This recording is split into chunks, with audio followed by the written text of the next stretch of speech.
తెలంగాణ ప్రజలందరికీ very good morning. Morning news with Chilka Praveen. జై భీమ్, జై తెలంగాణ. మొత్తానికి రాష్ట్రంలో కులగణన సర్వే పేరుతో కాంగ్రెస్ ఇచ్చిన హామీలను డైవర్ట్ చేస్తూ తీన్మార్ మల్లిగాన్ని ముందేసి ఈ రాష్ట్రంలో పాలనను మరింత అస్తవ్యస్తంగా మార్చే ప్రయత్నం చేస్తున్నారు. ఒకవైపు గ్రామ పంచాయతీల్లో సర్పంచులు లేక ఏడాది గడిచిపోతుంది. మరొక వైపు ఇచ్చిన హామీలు ఎక్కడికక్కడ అట్లనే పడక వేసి ఉన్నాయి. ఇంకొక వైపు మంత్రివర్గ విస్తరణ లేదు. అసలు రాష్ట్రంలో పాలన జరుగుతుందా లేదా అన్నట్టు స్తబ్దతగా మారిపోయింది. అసంతృప్తి గొంతులన్నీ ఒక్కసారిన ఊయెత్తున బయటకు వచ్చినాయి.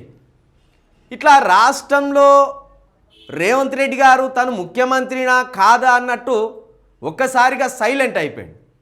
దీని అంతటి వెనుక కూడా ఒక వ్యూహాత్మకంగా కాంగ్రెస్ పార్టీ హామీలను డైవర్ట్ చేసే కుట్రనే దాగున్నదనేది మనం స్పష్టంగా అర్థం చేసుకోవచ్చు. రేవంత్ రెడ్డి గారు ఏడాది పాలనలో ముఖ్యమంత్రిగా పూర్తిగా విఫలమైపోయినట్టే. అటు సహచరుల మంత్రుల విశ్వాసం పొందలేదు, సొంత పార్టీ ఎమ్మెల్యేల విశ్వాసం పొందలేదు, ఈ రాష్ట్ర ప్రజల విశ్వాసం పొందలేదు. పైగా తన మీదికి వస్తున్న వ్యతిరేకతను కప్పిపుచ్చుకోవడానికి ప్రతి 15 రోజులకు ఒకసారి, నెల రోజులకు ఒక్కసారి తనే ఒక అసంతృప్తి వర్గాన్ని ఎగదోసి కాలయాపన చేస్తున్నాడు. ఇవన్నీ కూడా మనం స్పష్టంగా అర్థం చేసుకోవాలి.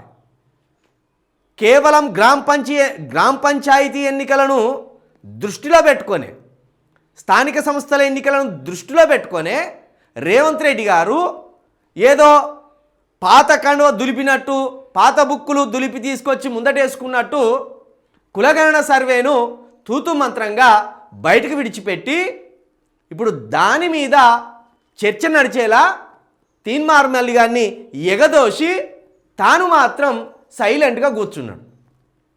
నిజంగా తీన్మార్ మల్లిగాని వెనుక ముఖ్యమంత్రి గారు లేకపోతే ఈ పాటికి బక్క జడ్సన్ గారిని సస్పెండ్ చేసినట్టు తీన్మార్ మల్లిగాన్ని కూడా సస్పెండ్ చేయాలి.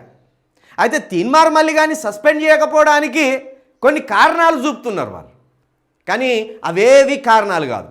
దళిత బిడ్డ బక్క జడ్సేను ముఖ్యమంత్రి గారిని చేతగాని ముఖ్యమంత్రి అన్నందుకే సస్పెండ్ చేసి పడేసిండు. కాంగ్రెస్ పార్టీకి ఎన్నో ఏళ్ళుగా సేవ చేసిన బక్క జడ్సన్కేమో సస్పెండ్ చేసిండు. ప్రభుత్వం మీదనే, ప్రభుత్వంలోనే ఉంటూ ఇష్టానుసారంగా మాట్లాడుతూ, రెడ్డిలను వ్యక్తిగతంగా దూషిస్తూ, ప్రభుత్వాన్ని వ్యక్తిగతంగా దూషిస్తూ, తాను పెద్ద మునగానిలాగా విర్రవిగుతున్న తీన్మార్ మల్లిగాడికేమో హీరోయిజాన్ని ఎలివేట్ చేస్తూ వదిలేస్తున్నారు. కాబట్టి దీన్ని బట్టి మనం అర్థం చేసుకోవాల్సింది ఏంటంటే ముఖ్యమంత్రి గారి డైరెక్షన్లోనే తీన్మార్ మల్లిగాడు అద్భుతమైన నటన ప్రదర్శిస్తున్నాడు అనేది స్పష్టంగా అర్థం చేసుకోవాలి.